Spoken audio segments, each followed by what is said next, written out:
आज पंढरपूरला जाणाऱ्या वारकऱ्यांसाठी भारतीय जनता पक्षाच्या वतीनं ही नमो एक्सप्रेस या ठिकाणून सोडली जाते आहे। सन्माननीय मंगल प्रभात लोढाजी आणि आशिष शेलारजी यांनी पुढाकार घेऊन सर्व भाविकांकरता ही व्यवस्था केली आहे।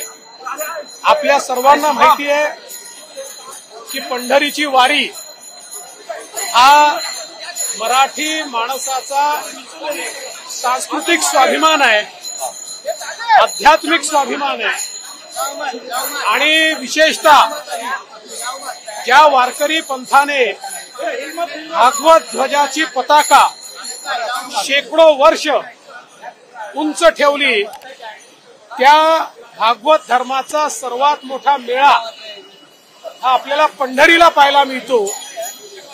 विठू माऊलीच्या दर्शनाकरता आसुसलेला एक एक वारकरी कशाही पद्धतीनं तिथे पोचता आलं पाहिजे हा प्रयत्न करतो।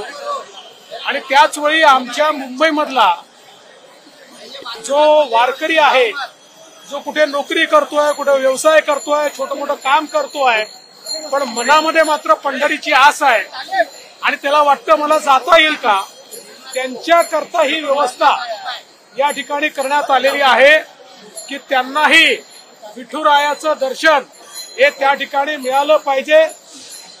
ज्ञानेश्वर माऊली आणि जगद्गुरु तुकाराम महाराज यांच्या पादुकांचं दर्शन घेता आलं पाहिजे आणि विशेषतः विठू माऊलीचा आशीर्वाद हा प्राप्त करता आला पाहिजे, याकरता ही सगळी व्यवस्था करण्यात आली आहे।